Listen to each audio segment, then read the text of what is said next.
Shalom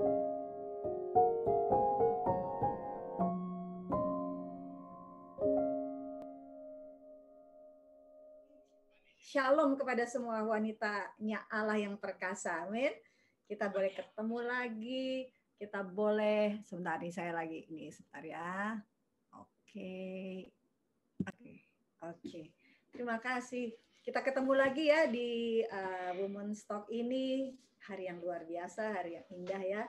Cepat sekali ya rasanya 1 minggu berlalu ya.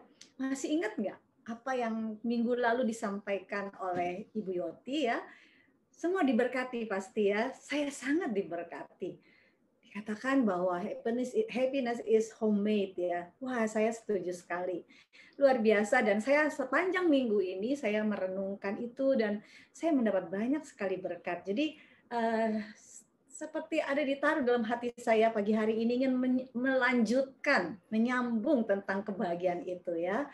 Nah, kita semua kan, semua yang ada di sini, para wanitanya Allah, kita semua kan ingin menjadi orang yang bahagia ya. Siapa yang tidak mau jadi orang bahagia? Kalau saya mau jadi orang yang bahagia ya. Dan tentunya kita sebagai anak-anak Allah, kita adalah orang yang berbahagia. Amin. Jadi mental bahagia itu seharusnya ada pada kita. Kita anak-anak Allah, kita dikasihi, dan kita sudah menerima segala sesuatu yang daripada Tuhan. Amin. Oleh sebab itu mari saat ini kita mau sama-sama belajar nih. Apa sih itu bahagia? Nah, saya mengambil dari beberapa sumber tentang bahagia ini. Nah, ini judulnya adalah True Happiness is to Love God and Others ya. Boleh lanjut Victor, terima kasih. Boleh lanjut ya. Bahagia itu apa? Dikatakan di sini menurut Kamus Besar Bahasa Indonesia bahwa dikatakan bahagia adalah keadaan atau perasaan senang dan tentram, bebas dari segala yang menyusahkan. Oke, jadi bahagia itu seperti ini nih dikatakan oleh Kamus ya. Mari lanjut Victor. Lanjut yang berikutnya. Nah, lalu di dalam sumber yang lain mengatakan bahwa kebahagiaan adalah keadaan emosional yang ditandai dengan perasaan senang, puas, dan puas. Sementara kebahagiaan memiliki definisi berbeda. Kebahagiaan sering digambarkan sebagai melibatkan emosi positif dan kepuasan hidup. Nah, ini yang dikatakan bahagia nih seperti ini. Boleh lanjut, Victor? Ya. Nah, setiap orang mengalami emosi, perasaan dan suasana hati yang positif dan negatif, ya. Kebahagiaan umumnya terkait dengan mengalami lebih banyak perasaan positif daripada negatif. Jadi di sini dikatakan bahwa kebahagiaan itu sangat terkait dengan kita mengalami lebih banyak perasaan positif daripada negatif. Nah, kemudian dikatakan pula, lanjut, Sito. Boleh lanjut? Oke. Jadi dikatakan bahwa 40% rasa bahagia seseorang itu berasal dari kebiasaan sehari-hari yang ia lakukan. Ya, ingat ya, dikatakan 40% rasa bahagia kita itu berasal dari kebiasaan sehari-hari yang kita lakukan. Juga dikatakan bahwa 50% manusia akan merasa lebih berbahagia setelah ia melakukan meditasi daripada mereka yang tidak melakukannya. Baik, jadi dari hal-hal ini yang kita baca, kita bisa melihat nih bahwa kebahagiaan itu didapat dari apa yang kita bangun setiap hari. Mulai dari ketika kita mengalami kebahagiaan yang sederhana dan mungkin kelihatannya sangat kecil atau sepertinya biasa-biasa saja. Oke ya, contohnya. Baik, kita kembali. Oke. Selesai sampai sini dulu, Victor, nanti kita lagi. Jadi begini, bahwa tadi dikatakan kebahagiaan itu adalah ketika kita melakukan terpengaruh sangat berasal dari setiap apa yang kita lakukan sehari-hari. Dan itu yang kita lakukan itu mungkin ketika kita hanya mengalami kebahagiaan yang sederhana, mungkin kelihatannya sangat kecil, atau sepertinya kebahagiaan itu biasa-biasa saja. Contohnya, waktu kita bangun pagi gitu ya, kita bangun kita rasa, aduh kok aku seger ya, kok aku penatku hilang. Wah, hari ini pasti harinya nih cerah nih. Aku bisa melakukan kegiatanku sehari-hari ini dengan maksimal. Nah, apa yang saat itu kita lakukan, kita meresponi dan kita bersyukur, itu kita sedang memulai awal dari hari itu mengalami kebahagiaan yang sederhana itu. Kita dikatakan bahwa kita ini, nah itu yang dikatakan bahwa kita sedang membangun perasaan positif, ya, perasaan di mana kita mengalami lebih banyak perasaan positif daripada negatif, ya. Nah, itu sebabnya firman Tuhan mengatakan di dalam Filipi 4 ayat 8, boleh Victo ditayangkan Filipi 4 ayat 8. Oke. Oke, boleh, bisa Victo, saya bacakan aja ya. Oke, baik. Dikatakan di Filipi 4 ayat 8, terjemahan baru dikatakan begini. Jadi akhirnya saudara-saudara, semua yang benar, semua yang mulia, semua yang adil, semua yang suci, semua yang manis, semua yang sedap didengar, semua yang disebut kebajikan dan patut dipuji, pikirkanlah semuanya itu. Ya, jadi ternyata Tuhan mau kita memikirkan hal-hal yang seperti ini, hal-hal yang di atas ini, yang positif ini semua. Baik, kita lihat di dalam Filipi 4 ayat 8, The Passion Translation. Oke, kita baca sama-sama ya. Jadi arahkanlah selalu pikiranmu pada semua yang otentik dan nyata, mulia dan terpuji, indah dan terhormat, murni dan kudus, penuh belas kasihan dan baik, dan lekatkanlah pikiranmu pada setiap pekerjaan Allah yang mulia sambil selalu memuji Dia. Wow, dikatakan arahkan selalu pikiranmu. Berarti ini bagian kita. Bagian kita lah yang kita mengarahkan selalu pikiran kita kepada semua yang itu tadi ditulis. Yang otentik, yang nyata, yang mulia, yang semua, yang terpuji, yang indah, terhormat, dan semua itu yang positif. Dan dikatakan, dan lekatkan pikiranmu pada setiap pekerjaan Allah yang mulia. Artinya, pikiran kita itu harus melekat kepada setiap pekerjaan Allah yang mulia. Itu yang kita pikirkan. Yang kita pikirkan adalah pekerjaan Allah yang mulia, sambil selalu memuji Dia. Nah, inilah yang kita bangun setiap sepanjang hari-hari kita. Ini yang Tuhan inginkan. Lalu kita mau baca di dalam Amsal 15 ayat 15. Ya, katakan demikian. Hari orang berkesusahan buruk semuanya, tetapi orang yang selalu gembira hatinya selalu berpesta. Apa artinya ayat ini? Jadi di sini dikatakan hari orang yang berkesusahan. Contohnya tadi, ketika bangun tidur, kita begitu melek, kita akan, aduh, udah pagi lagi nih. Masalah banyak nih. Hari ini apa bisa ya menyelesaikan pekerjaanku? Hari ini apa bisa aku melaluinya? Rasanya semuanya tuh, apalagi lagi sedang pandemi gitu ya. Wah, susah deh. Jadi artinya kita bangun pagi tuh sudah berkesusahan. Apa kata firman Tuhan? Dikatakan, maka hari kita akan mengalami hari yang buruk semuanya. Wow, luar biasa ya. Saya teringat kemarin itu Bu Yoti bilang, 3 menit saja kita mendengarkan berita buruk, maka saya lupa 27% kemungkinan hari itu kita akan mengalami hal yang buruk selama 6 sampai 8 jam. Wow, ternyata firman-Nya ini meneguhkan hal itu, bukan firman-Nya meneguhkan. Memang inilah sebetulnya kenyataannya, karena Tuhan sudah berkata melalui firman-Nya, kalau kita berkesusahan maka hari kita akan buruk.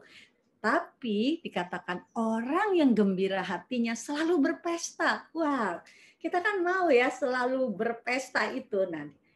Hati orang yang gembira itu artinya kitalah yang menciptakan atau yang membangkitkan kegembiraan itu di hati kita ya, supaya hidup kita selalu berpesta. Ada di sini kalau orang berpesta tuh sedih, tidak, bukan? Pasti orang berpesta itu adalah orang yang berbahagia, amin, sedang berbahagia. Baik, mari kita membaca di Amsal 15 The Passion Translation. Baik, kita baca ya. Segala sesuatu tampaknya salah ketika kamu merasa lemah dan tertekan. Tetapi ketika kamu memilih untuk bergembira setiap hari, bergembira setiap hari akan membawakan kepadamu semakin banyak sukacita dan kepuasan. Wow, ini ayat luar biasa ya. Tuhan seperti berbicara kepada kita hari ini. Dikatakan segala sesuatu tampak salah ketika kamu merasa lemah dan tertekan. Artinya, waktu kita merasa lemah, aduh, saya nggak bisa nih, aduh, kalau kita tertekan, aduh, rasanya nih beban terlalu berat gitu. Apa yang kita alami berikutnya dikatakan, maka segala sesuatunya tampaknya salah. Artinya kacau lah gitu. Hidup kita jadi, keadaan di dalam hidup kita hari itu menjadi kacau, semua serba salah gitu. Nah, tapi firman Tuhan berkata, tetapi ketika kamu memilih, nah memilih itu adalah keputusan kita. Kita memilih untuk bergembira sekalipun mungkin situasi kita masih galau, masih dalam pandemi atau dalam mendengar berita-berita yang tidak enak, tetapi kita memilih. Jadi itu keputusan kita. Kita memilih untuk tetap bergembira maka dikatakan setiap hari akan membawakan kepadamu semakin banyak sukacita dan kepuasan. Luar biasa bukan? Jadi kalau kita semakin banyak sukacita dan kepuasan, tadi dikatakan bahagia itu adalah rasa puas, bukan? Berarti kita akan terus ada di dalam keadaan yang bahagia. Kalau kita memilih untuk terus bergembira, dikatakan demikian ya. Betapa ini luar biasa ya, ketika setiap hari kita bersyukur, kita gembira akan hal yang mungkin kelihatan kecil ya, mungkin aduh halnya sepele ya, tapi kita mensyukuri itu. Atau hal-hal yang biasa-biasa saja ya, tapi kita menghargai dan mensyukuri itu, maka ini semua yang kita syukuri, yang kita gembira akan hal-hal yang kebahagiaan yang kecil-kecil itu semua akan menghadirkan kebahagiaan dalam diri kita. Nah, kebahagiaan yang seperti itu ya, yang terus kita bangun setiap hari dalam pikiran dan perasaan yang ini adalah pikiran dan perasaan yang positif ya, yang kita bangun di mana di mana hal ini menjadi satu kebiasaan sehari-hari dalam hidup kita, itu akan membuat kita mengalami kebahagiaan yang lebih besar lagi ya. Selek nih saya nih. Sedangkan ketika kita bermeditasi, tadi dikatakan kalau meditasi dikatakan 50% akan merasa lebih berbahagia. Tapi sedangkan ketika kita bermeditasi katanya, maksudnya di sini adalah ketika kita tinggal tenang bersama Tuhan, kita merenungkan firman dan tenggelam di dalam kasih-Nya. Nah, itu yang kita namakan soaking ya. Nah, disitulah kita akan mengalami kebahagiaan. Contohnya ya, waktu kita soaking, firman tiba-tiba kita diingatkan. Sorry, saya minum sebentar ya. Tiba-tiba kita diingatkan bahwa rancanganku bagimu ada rancangan damai sejahtera dan bukan kecelakaan untuk memberikan hari depan yang penuh harapan. Wow, lalu betul ya Tuhan. Di dalam perenungan kita, di dalam meditasi kita, di dalam soaking kita, ya betul ya Tuhan. Kenapa aku harus takut ya? Kan Kau berkata rancanganmu bagiku rancangan damai sejahtera, hari depan yang penuh harapan. Wow Tuhan, aku punya hari depan yang penuh harapan. Lalu kita ingat lagi, Tuhan janji ya, Tuhan janji begini. Oh iya ya, Tuhan katakan semua yang baik yang aku janjikan kepadamu, semuanya digenapi. Tidak ada yang tidak digenapi dalam Yosua 14 ya. Jadi akhirnya semua pikiran-pikiran firman itu menguasai hidup kita ya, dan menguasai pikiran kita sehingga yang keluar akhirnya adalah kebahagiaan itu sendiri. Amin ya. Lalu kita ketika soaking, kita diingatkan, wah pagi hari ini Tuhan janji ya dalam firman-Nya, diingatkan firman bahwa rahmat-Ku baru setiap pagi, kasih setia Tuhan tak berkesudahan. Wow, kita makin lagi, wah iya betul Tuhan. Hari ini rahmat-Mu ada bagi kami, anugerah-Mu berlimpah. Sehingga hari ini yang aku lalui adalah dipenuhi dengan anugerah sehingga aku pasti bisa melalui hari ini dengan luar biasa baiknya. Nah, itu kebahagiaan. Karena jadi dikatakan menurut pendapat Dr. Randall dikatakan bahwa meditasi itu perenungan atau kalau kita sebut sekarang soaking itu akan membawa 50% kebahagiaan bagi kita yang melakukannya. Katakan amin. Ya. Jadi akhirnya kita tuh diubahkan dari dalam, bukan dari luar. Bukan dari apa yang kita lihat, bukan situasi yang dari luar yang membuat kita bahagia. Jadi kebahagiaan itu berasal dari dalam diri kita sendiri sebagai hasil hubungan dan respon kita kepada Tuhan yang penuh kasih. Katakan amin. Amin ya. Nah, kebahagiaan bukan diperoleh dari apa yang kita dapat dari luar atau ditentukan oleh situasi yang dari luar.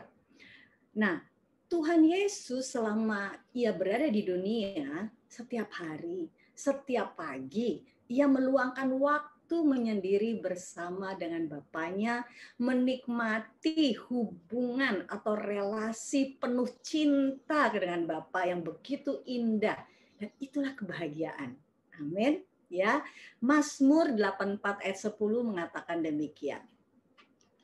Oleh Victor ditayangkan Mazmur 84 ayat 10 yang The Passion Translation, ya kita mau baca ya. Karena hanya satu hari keintiman denganmu seperti 1000 hari sukacita yang digulung menjadi satu. Aku lebih suka berdiri di ambang gerbang indah, siap untuk masuk dan menyembah Allahku, daripada menjalani hidup tanpamu di istana paling indah milik orang jahat. Ya, nah di sini kita lihat bahwa Daud berkata satu hari saja keintiman, yaitu bersama dengan Allah, menikmati kasihnya, saling berkasih-kasihan, itu dikatakan menghasilkan satu sukacita dari 1000 hari. Bayangin, saya membayangkan Daud tuh seperti bisa melukiskan yang luar biasa ya. Dia membayangkan 1000 hari sukacita itu digulung menjadi satu. Nah, itulah sukacita yang dialami oleh Daud ketika dia intim berkasih-kasihan dengan Tuhan.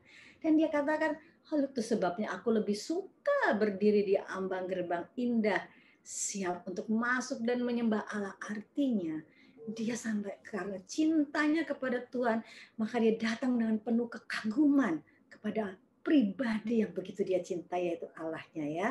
Baik, kita kembali lagi ke ini ya. Saya akan berikan satu gambaran ya, mungkin supaya bisa nangkep gitu ya. Jadi begini, ini saya gambaran ini adalah hadirat Tuhan.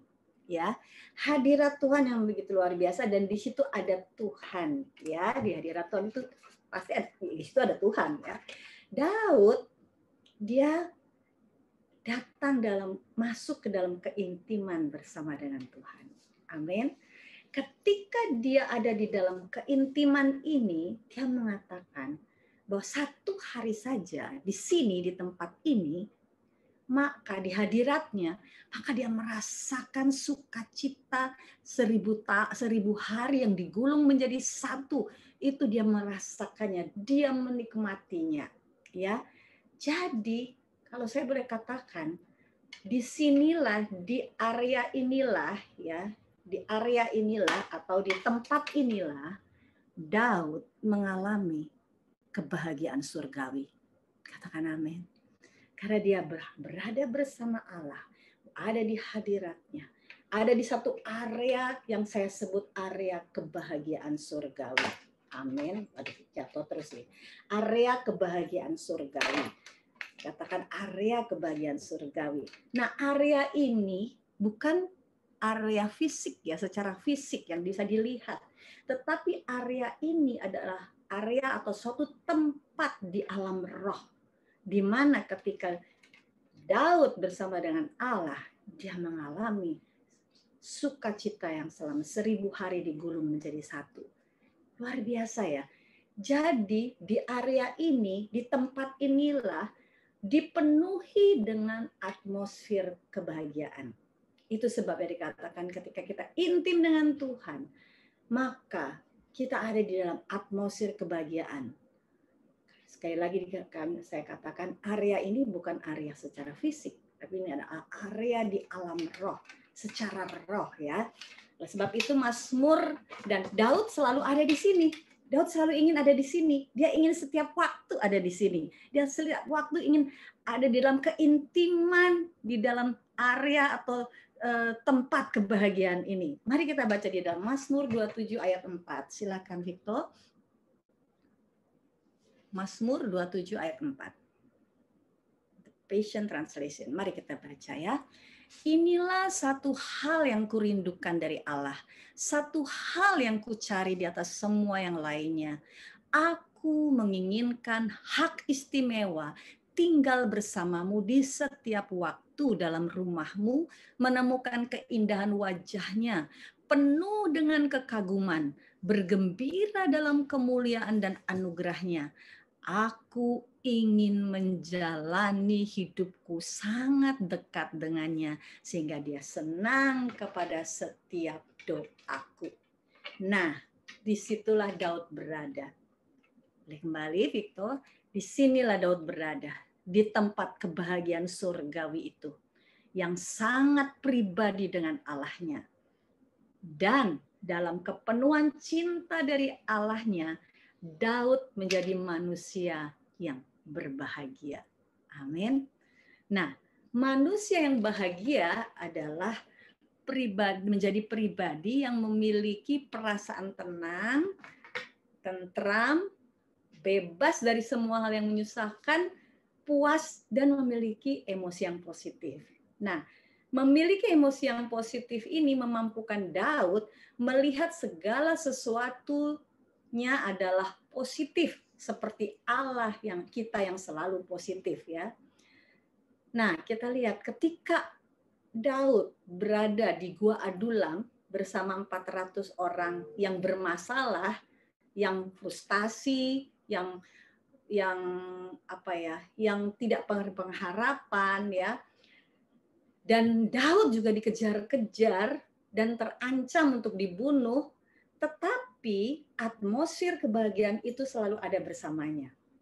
Bahkan di Gua Adulam itu Daud bisa menyanyi, memuji, dan sekalipun dia juga mengungkapkan semua kesusahan atau kegundahan hatinya di hadapan Allah yang mencintainya. Dan ketika Daud intim di tempat ini dengan Allah, berkasih-kasihan dan mengasihi Allah sepenuhnya, fokusnya sama Allah saja, kepada Allah saja, maka Daud menghadirkan atmosfer yang positif, penuh bahagia di tengah keberadaannya di Gua Adulam itu. Bahkan di tengah Gua Adulam ini bersama dengan 400 orang yang bermasalah itu, ya Daud tetap ada di dalam atmosfer kebahagiaan itu. Wow, luar biasa ya. Bayangkan, saya membayangkan betul ya. Kalau kita jatuh cinta, Daud itu jatuh cinta dengan Tuhan. Kalau kita sedang jatuh cinta, saya dulu pernah jatuh cinta ya. Jadi saya tahu gitu ya. Rasanya tuh ya, yang lain nggak penting. Ya, yang penting itu adalah pribadi yang kita cintai gitu ya. Dan berada bersama dengan pribadi yang kita cintai itu tuh rasanya sejuta rasanya ya, berbunga-bunga. Saya membayangkan Daud tuh seperti itu dengan Tuhan. Dia benar-benar bergairah dalam cintanya kepada Tuhan. Dia menjadi pribadi yang penuh gairah cinta kepada Tuhan ya. Nah, Daud dipenuhi dengan atmosfer cinta, atmosfer bahagia itu, atmosfer yang puas itu. Dan saya membayangkan ketika Daud ada di Gua Adulam ya, dia bersama dengan 400 orang bermasalah, orang yang frustasi. Pasti orang-orang itu tuh orang yang mungkin kata-katanya pedas atau mungkin banyak keluhan, persungutan atau segala sesuatu lah yang negatif.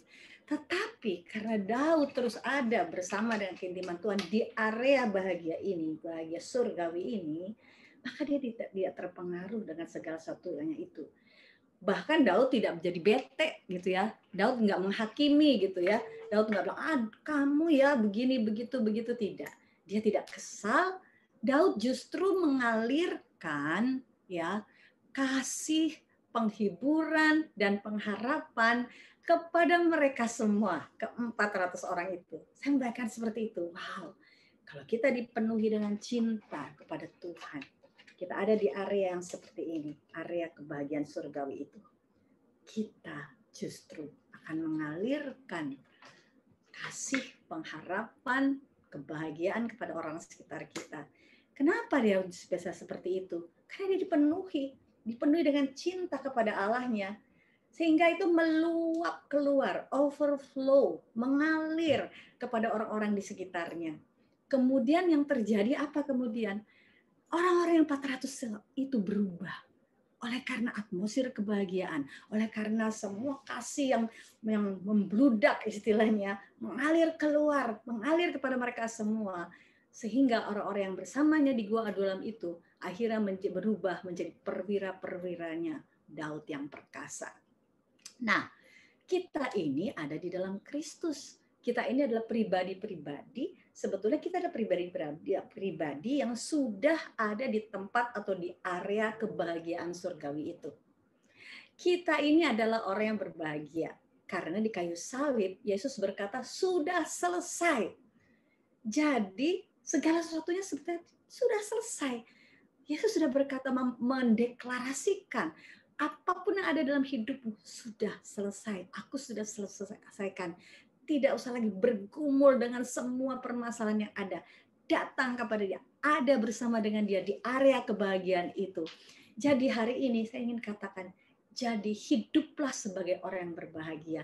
Nikmati bahagia itu. Ya. Nah, saya dan suami saya kebetulan punya seorang teman.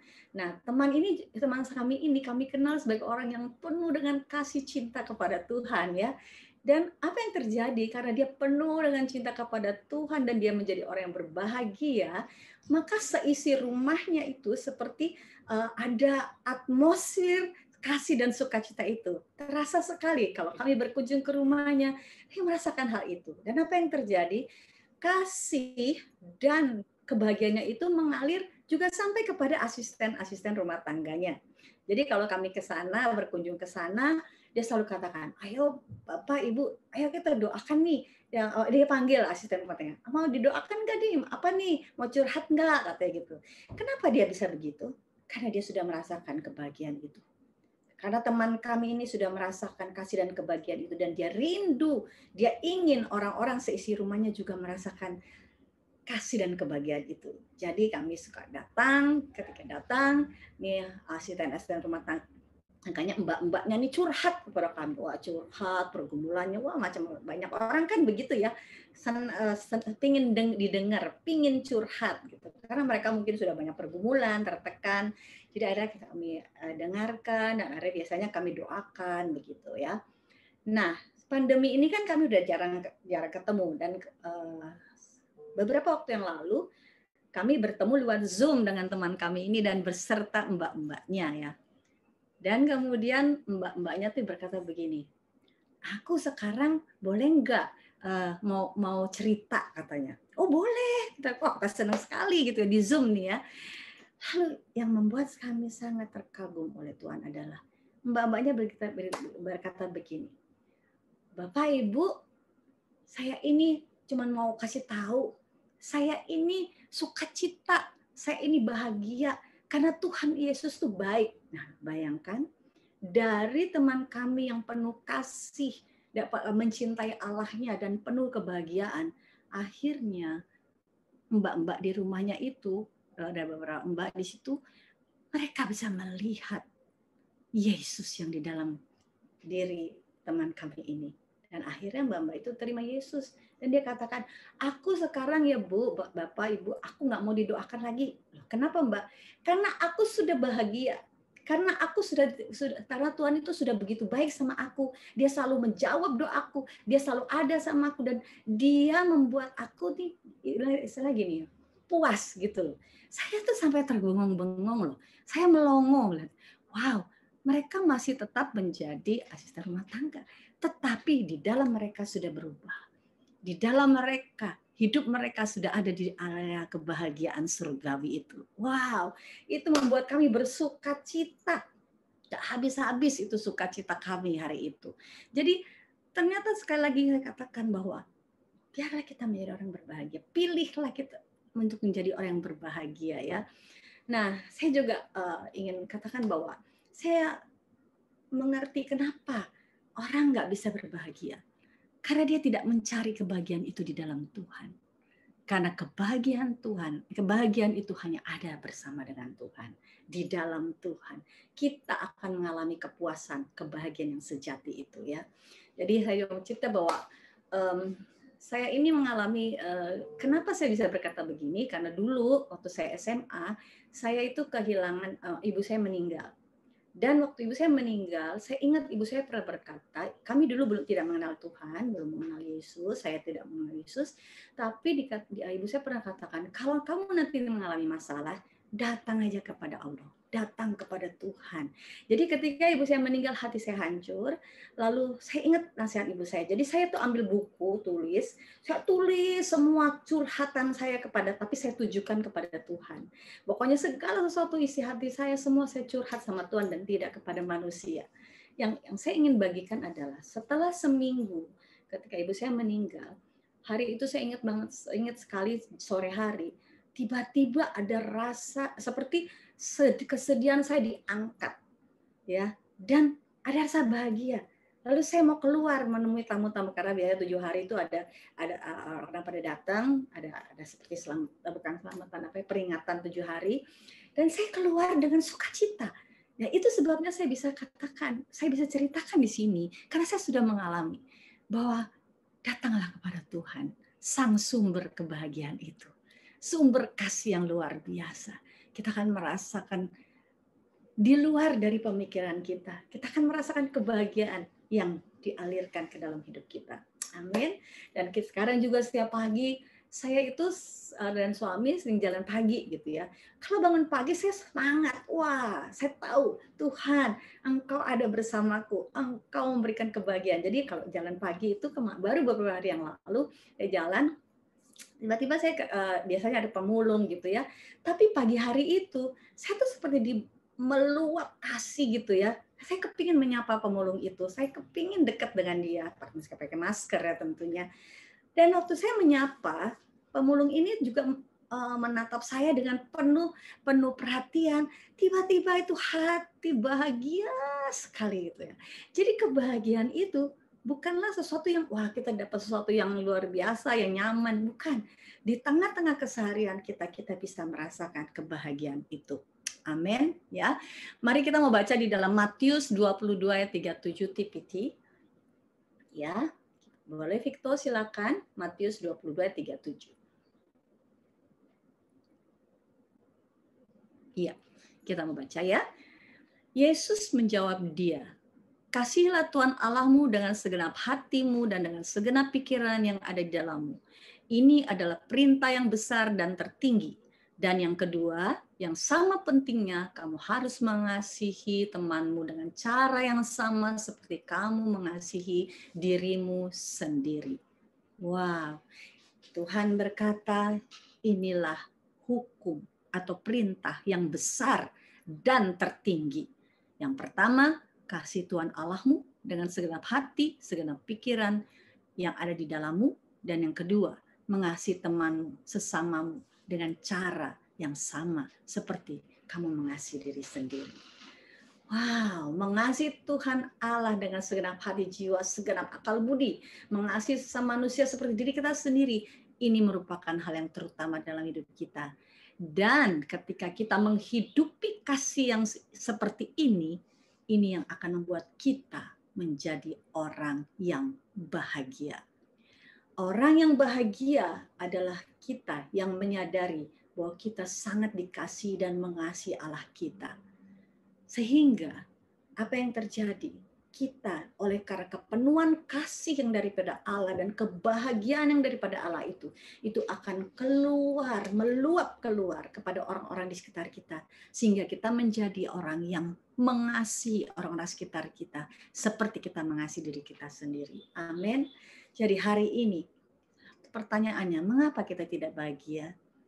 Sekali lagi, karena kita tidak mencari kebahagiaan kita dalam Tuhan. Karena kita datang kepada Tuhan yang begitu mengasihi kita, yang begitu besar cintanya tak berkesudahan. Dan ketika kita datang kepadanya, seperti Daud, dia datang ke tempat intim dengan Tuhan, ke tempat area surgawi, area kasih dan kebahagiaan surgawi itu. Dia mendapatkan sesuatu yang luar biasa. Nah, saya baca tentang Mother Teresa ya. Saya berkesan sekali. Mengapa? Karena Mother Teresa berkata bahwa Kalkuta itu adalah surga. Wah, pernyataan dia itu sangat berkesan buat saya. Kita tahu bahwa Kalkuta itu adalah daerah yang tidak enak. Siapa yang mau ke Kalkuta ya? Di situ banyak kemiskinan, banyak orang yang orang terlantar, bayi-bayi yang juga mungkin sudah di jalan-jalan begitu. Tetapi Mother Teresa berkata bahwa Kalkuta adalah surga. Kenapa ia bisa berkata demikian? Saya merenungkan dan akhirnya saya ketika baca saya tahu. Karena Mother Teresa banyak sekali meluangkan waktunya atau banyak sekali datang dalam kehidupan sehari-harinya, memfokuskan dirinya kepada kasih Tuhan, memfokuskan dirinya bahwa Tuhan itu adalah Allah yang penuh kasih. Sehingga kepenuhan kasih daripada Mother Teresa itu juga bisa mengalir kepada orang-orang sekitarnya.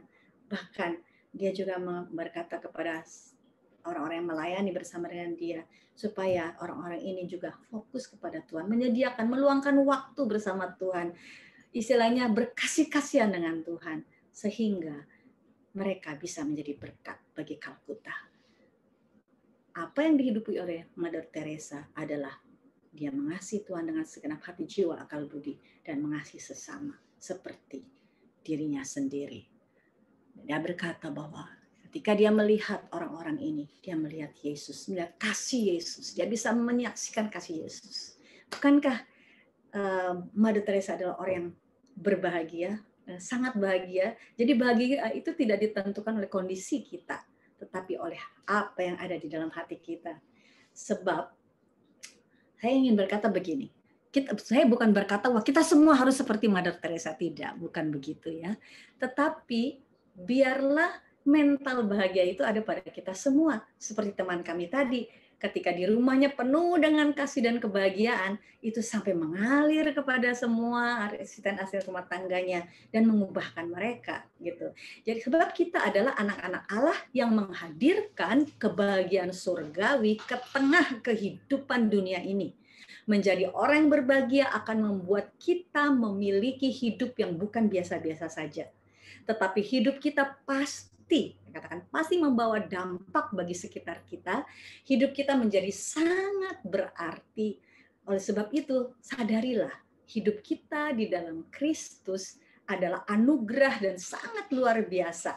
Marilah kita bersyukur dan berbahagia menjalani hidup kita ini. Mari para wanita Allah, jadilah orang yang berbahagia di dalam sepanjang kehidupanmu dengan kita memilih terus untuk terus berbahagia ya. Nah, ada satu perenungan yang sangat indah sebagai ayat yang terakhir. Boleh ditayangkan itu. Ayat ini sangat berkesan buat saya. Mari kita baca sama-sama. Jadi, mengapa aku harus takut kepada masa depan? Karena aku dikejar hanya oleh kebaikanmu dan kasihmu yang tidak berkesudahan. Kemudian sesudah itu ketika hidupku berakhir, aku akan kembali ke hadiratmu yang mulia untuk tinggal selamanya bersamamu. Saya merenungkan ayat ini. Saya merenungkan hidup saya. Benar ya Tuhan. Kenapa aku harus takut pada masa depan? Padahal masa depan itu Tuhan sudah menyediakannya bagiku. Bahkan ayat ini mengatakan bahwa kita ini sebagai anak-anak Allah, kita dikejar hanya oleh kebaikan-Mu, kebaikan Tuhan, dan kasih Tuhan yang tidak berkesudahan. Kalau kita terus menyadari hal ini, dikatakan apa yang kita pikirkan, itulah yang akan kita alami, itu yang kita alami dalam hidup kita ya.